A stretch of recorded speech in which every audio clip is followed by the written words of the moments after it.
Hello friend, welcome to my channel. मेरा नाम अनीश गुप्ता है।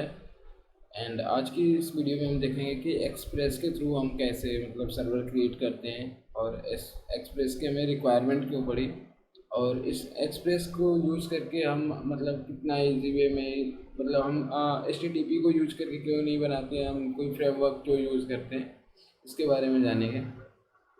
तो चलिए स्टार्ट करते हैं। तो फर्स्ट ऑफ ऑल आप लोगों ने कल देखा था, हम लोगों ने जो बनाया था सर्वर, तो उसमें हमें इतना कॉम्प्लेक्सिटी दिखी थी कि इफ़ एल्स लगाओ, गेट करो, मेथड को गेट करो और उसके बाद हम रिस्पॉन्स सेंड करते थे। तो बेसिकली क्या होता है ना कि अगर हम डायरेक्टली अगर एच के थ्रू अगर हम ये सारी चीज़ें बनाते हैं तो हमारे कोड ना कोड में बहुत ज़्यादा लिखने पड़ेंगे। तो जब कोड हम ज़्यादा लिखेंगे तो कोड की कॉम्प्लेक्सिटी बढ़ जाएगी। जो कॉम्प्लेक्सिटी बढ़ेगी तो कभी भी अगर कोई कहीं पे भी अगर प्रॉब्लम आई, लाइक एरर आया या कुछ ऐसी प्रॉब्लम आई, तो हमें डिबग करने में ना बहुत ज़्यादा परेशानी होगी। तो इसलिए हम फ्रेमवर्क यूज़ करते हैं बेसिकली। अब फ्रेमवर्क क्या है? बेसिकली फ्रेमवर्क ये भी बंच ऑफ कोड ही है, कोड ही लिखा होता है, बट ये टेस्टेड होता है।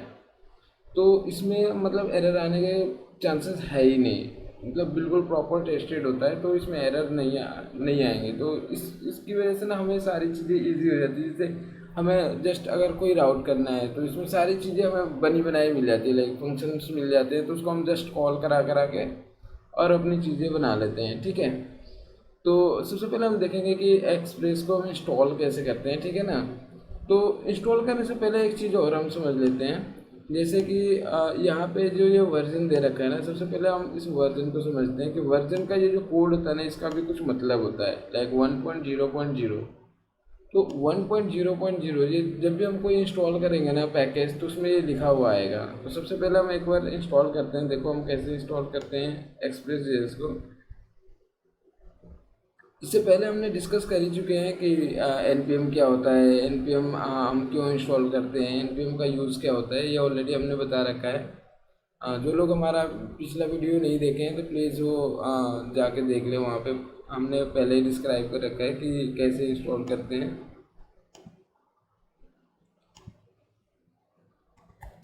npm आई, ये शॉर्ट है, आप चाहो तो इंस्टॉल लिख सकते हो, चाहो तो npm आई भी लिख दो, दोनों सेम ही है। एक्सप्रेस। अब क्या है, इसमें भी दो चीज़ें हैं। देखो अब जो अपग्रेडेड नोड आ रहा है ना, इसमें हम npm आई एंड उस किसी पर्टिकुलर का वो लाइब्रेरी का नाम लिखेंगे तो ये डायरेक्टली इंस्टॉल कर देगा एंड सेव भी कर देगा जेसन फाइल में। बट पिछला जो नोड था, जैसे पुराने वर्जन्स थे, उसमें सेव नहीं करता था, तो उसमें ना हमें एक फ्लैग देना पड़ता था माइनस माइनस सेव का। जिससे मैंने आप लोगों को बताया था कि अगर हमें लाइब्रेरी अगर ग्लोबली इंस्टॉल करना है तो -g का फ्लैग देना पड़ता है। अगर हमें नॉर्मल इंस्टॉल करना है तो हमें कुछ नहीं, जस्ट हम उस पैकेज का नाम लिख देंगे। तो अभी क्या करेंगे, हम यहाँ पे सेव हटा देते हैं, मैं सिर्फ ओनली npm आई एक्सप्रेस। ठीक है ना। अब जैसे हम इसको इंस्टॉल करेंगे ना, तो यहाँ पे हमारा एक क्रिएट हो जाएगा, डिपेंडेंसी नाम का एक ऑब्जेक्ट क्रिएट होगा और उसमें ये जाके सेव हो गया।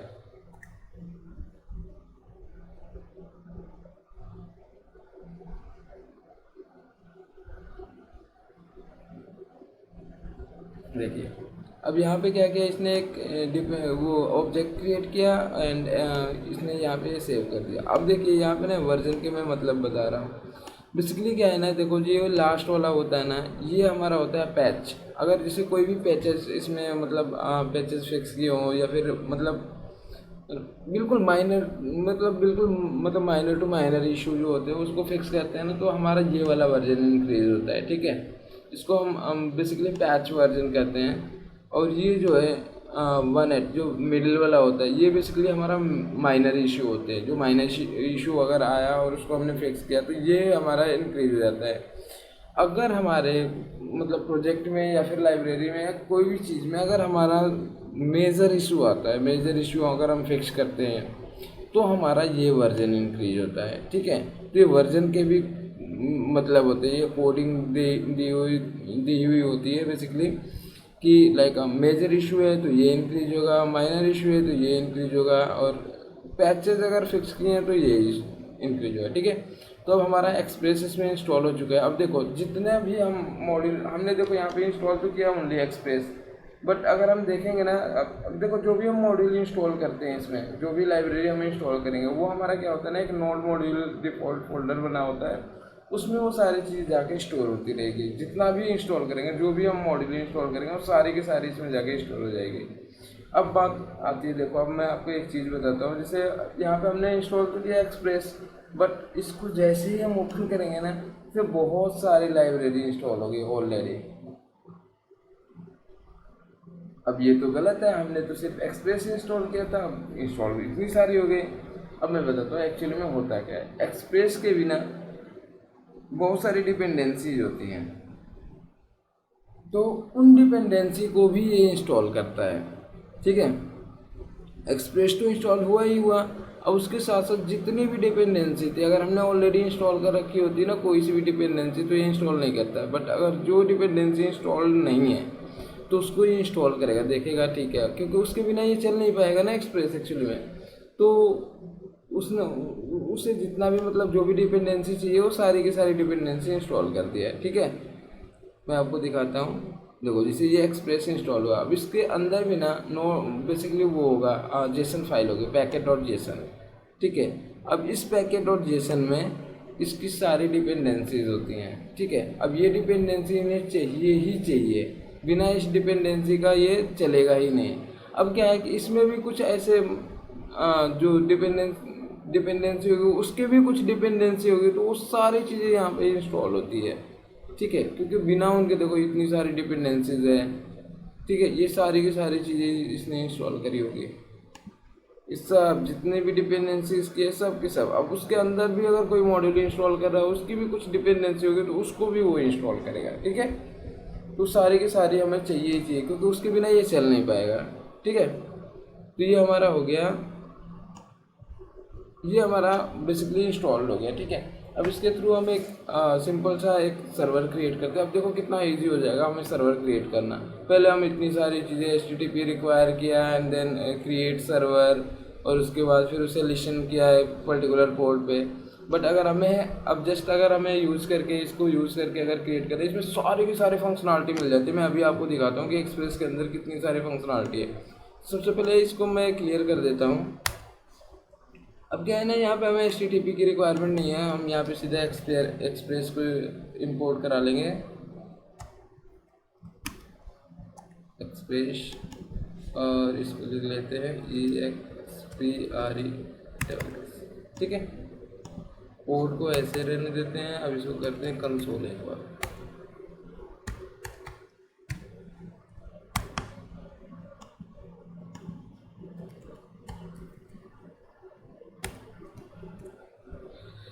तो एक बार इसको रन करते हैं।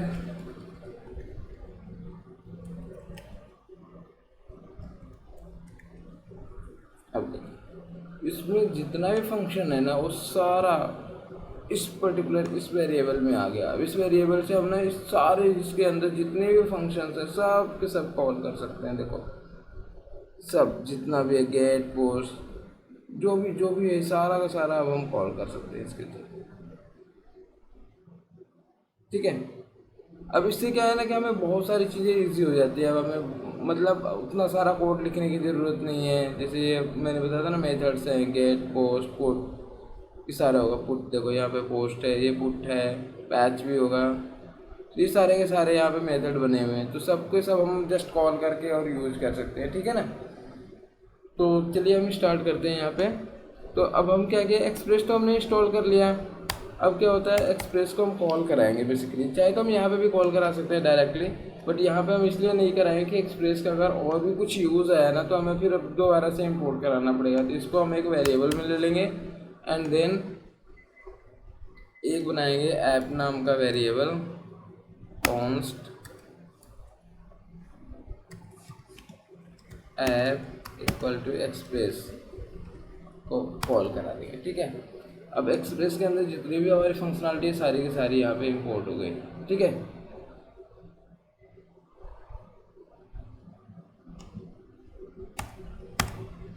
अब देखिए, अब सिंपल अगर हमें सर्वर क्रिएट करना है तो हमें कुछ नहीं करना है, जस्ट ऐप डॉट लिसन और उसका port name and then a call back. तो पोर्ट नेम हमारा है पोर्ट और एक कॉल बैक देंगे, इसमें लिख देंगे लॉक कराएंगे।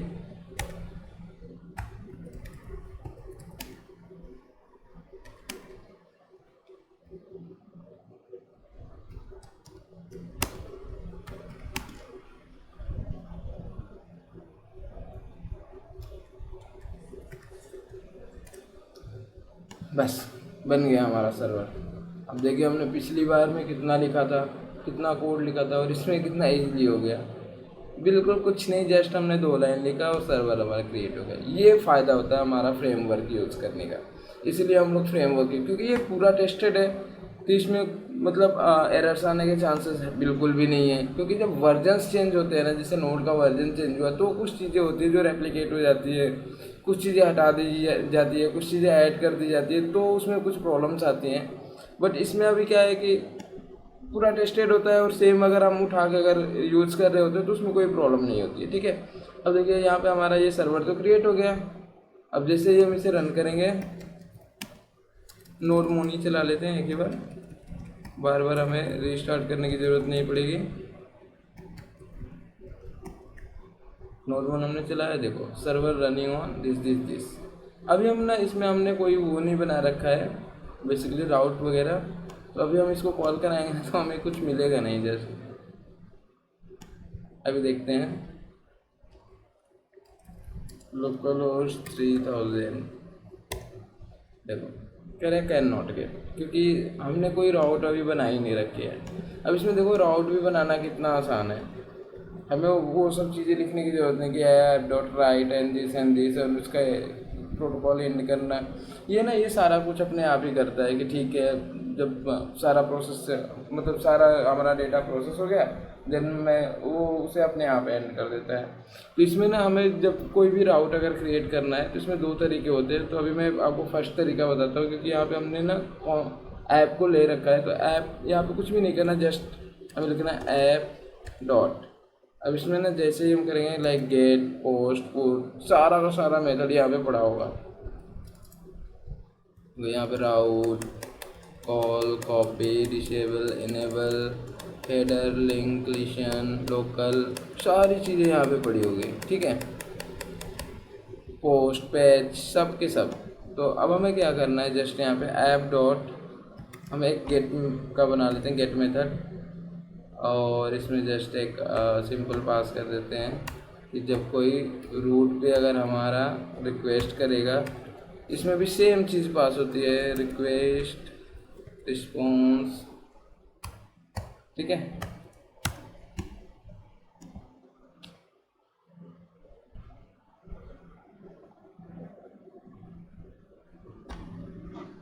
अब यहाँ पे लिखेंगे res डॉट, अब वहाँ से थोड़ा सा वो चेंज हो जाएगा, res डॉट, अब यहाँ पे करेंगे सेंड एंड देन जो भी हमें लिखना है हेलो वर्ल्ड।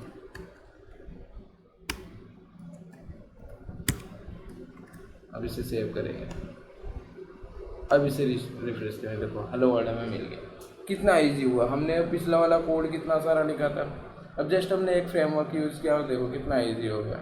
ठीक है ना, अब मैं आपको एक चीज़ समझा दूँ, यहाँ तो हमें जस्ट हमने बस सक्सेस का ही रिस्पॉन्स दे रहे हैं। अब सोचो अगर हमारा कुछ एरर आया, अब एरर को हम कैसे आइडेंटिफाई करेंगे या फिर एरर को हम कैसे हैंडल करेंगे। तो इसके लिए ना एक मतलब पहले ही बना हुआ है जो HTTP में हम लोग पढ़ रहे थे, तो HTTP में ही हमने कुछ रिस्पॉन्स भी मतलब बना हुआ है। तो उस रिस्पॉन्स को हम आज जानते हैं। तो इस रिस्पॉन्स बेसिकली ना हमारे पास होते हैं अराउंड 500 के अराउंड रिस्पॉन्सेज होते हैं। ठीक है, कोड्स होते हैं बेसिकली, तो वो मैं आपको अभी बता देता हूँ। तो बेसिकली जो हमारा कोड होता है 100 से स्टार्ट होता है। ठीक है, 100 टू 199, ये जो हमारा कोड होता है ना, ये होता है इंफॉर्मेशनल।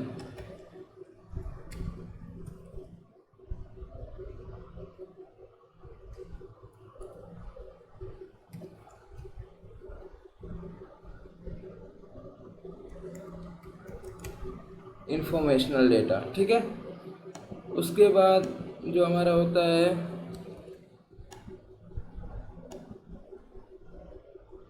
200 टू 299। देखो ऐसे तो हम कुछ भी यूज़ कर लेते हैं, बट वो स्टैंडर्ड तरीका नहीं होता है। जो स्टैंडर्ड इनके कोड है ना, वो हमें यूज़ करना चाहिए। हम कभी भी कुछ भी यूज़ करते हैं, 200 यूज़ कर लेते हैं, 201 यूज़ कर लेते हैं, 100 यूज़ कर लेते हैं, 400 यूज़ कर लेते हैं, 401 यूज़ कर लेते हैं, जो हमारा मन करता है वो। बट ये सही वे नहीं होता है, हमें रिक्वायरमेंट के हिसाब से सारी चीज़ें यूज़ करनी होती है। जैसे 200 टू 299 तक ये जो हमारा होता है ना, ये जो कोड होता है ये हमारा सक्सेस का कोड होता है। जो हमें चाहिए ना, अगर वो मिल जाता है तो हम 200 से 299 तक भेजते हैं, ठीक है ना। इसका स्टैंडर्ड बना हुआ है, मैं अभी आपको दिखा भी दूंगा सर्च करके। ये जो कोड होता है वो सक्सेस का होता है, मतलब जब हमें सक्सेस मिला उसका हो गया, ठीक है। उसके बाद जो होता है 300 टू 399, ये जो कोड होता है ना वो रिडायरेक्शन का होता है।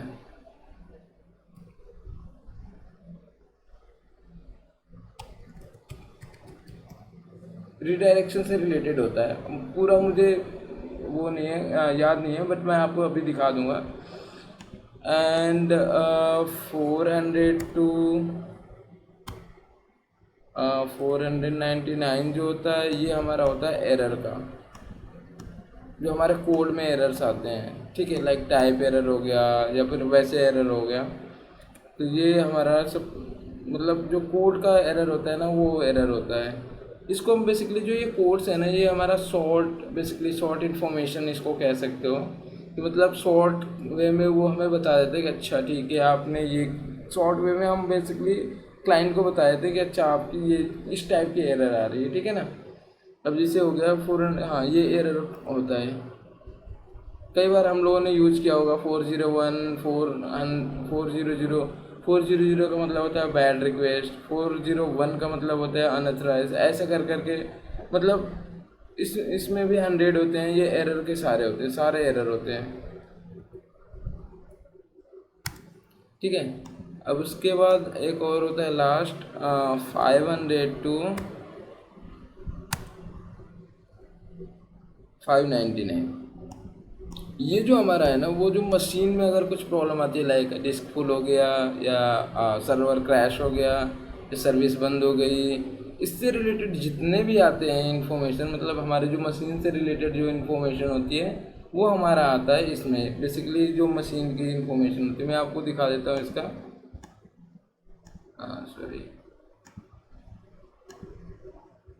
इसको क्लीन कर लेते हैं पहले।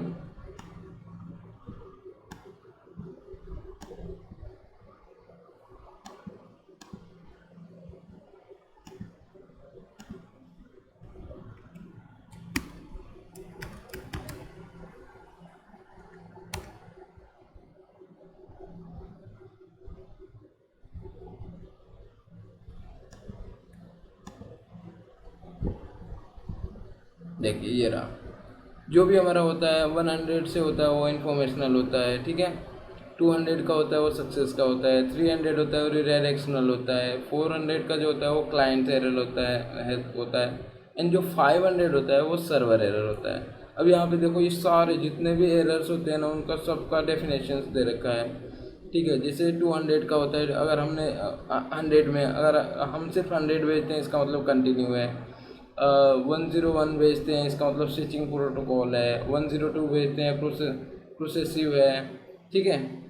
एंड जैसे 200 अगर हमने भेजा मतलब ओके जो हमारा प्रोसेस था वो हो गया। 201 है मतलब क्रिएटेड, जैसे मान लो हमने कुछ पोस्ट रिक्वेस्ट किया जो हमारा डेटाबेस क्रिएट कर रहा हो या और कुछ हो, तो ये 201 हम भेज सकते हैं।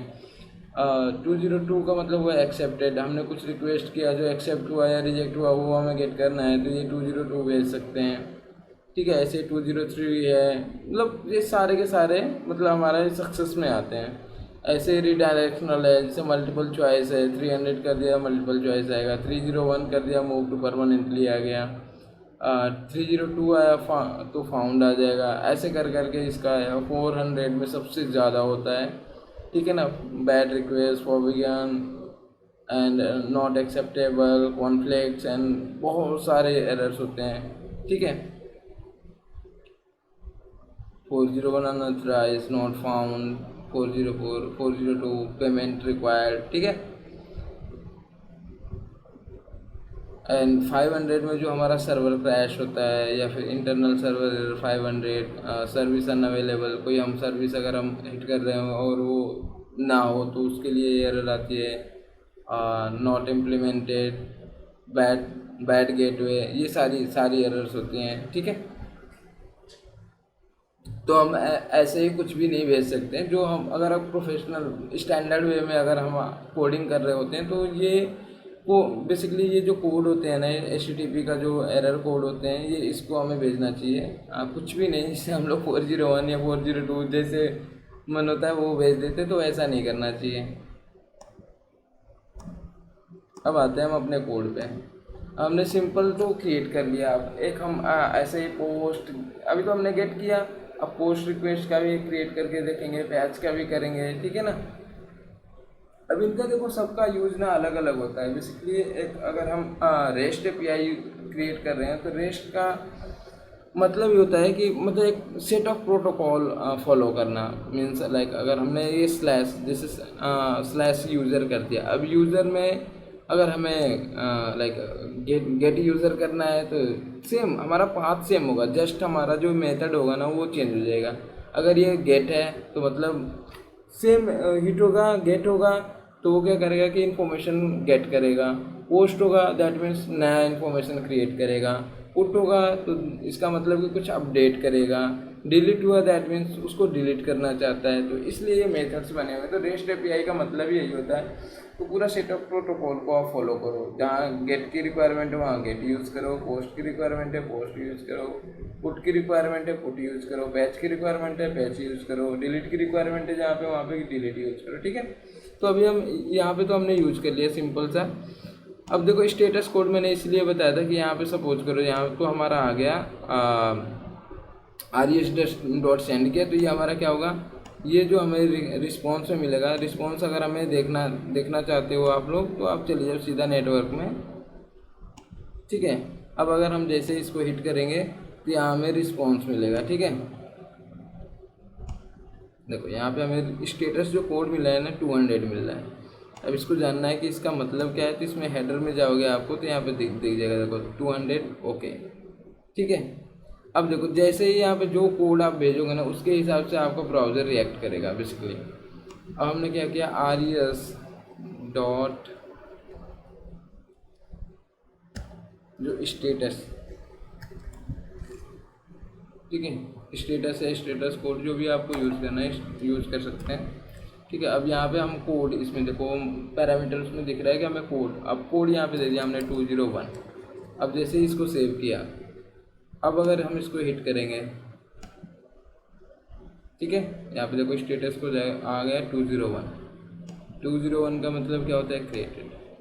हमें शॉर्ट इन्फॉर्मेशन मिल जाती है कि अच्छा हमने क्या करवाया था, वो चीज़ हमें मिली कि नहीं मिली। ठीक है। अब मतलब जैसे मान लो कि हमें कुछ डेटा क्रिएट करना है तो अब मैं जैसे ही उसको क्रिएट करूँगा तो यहाँ पे आ जाएगा क्रिएटेड। हमें मैसेज लिख के भेजने की ज़रूरत नहीं है, जस्ट हम कोड भेजेंगे और यहाँ पे हमें मिल जाएगा रिस्पॉन्स। ठीक है। अब ऐसे ही एक एरर का भी हम भेज लेते हैं, लाइक 401 का भेज लेते हैं। अब जैसे 401 हम भेजेंगे, देखो यहाँ पे ये रेड हो गया, दैट मीन्स एरर हमारे पास आया हुआ है, अनऑथराइज्ड। ठीक है। तो हम कुछ भी नहीं भेजेंगे यहाँ पे, जैसा हमारा रिक्वायरमेंट होगा उसके हिसाब से हम यहाँ पे बेसिकली हम रिस्पॉन्स भेजेंगे।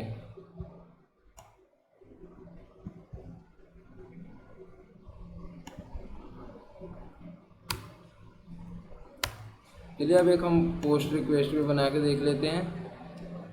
इसको तो गेट रहने देते हैं और एक हम यहाँ पे सेम, हमारा पाथ सेम होगा, बस हम इसका मेथड चेंज कर देंगे। हमने कर दिया पोस्ट, ठीक है, इसको सेव किया,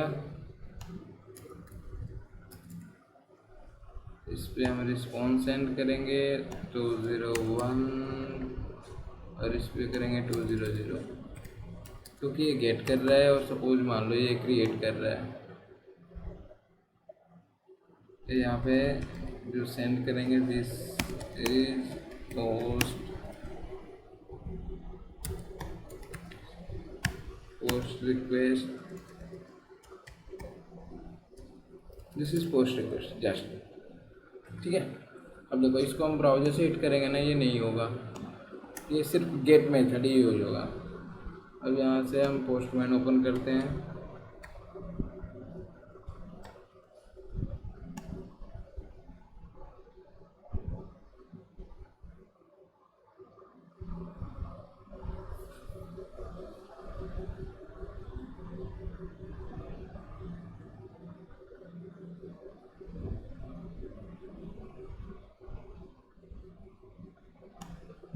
थ्री 300, और यहाँ पे हमने बना लिया इसे पोस्ट।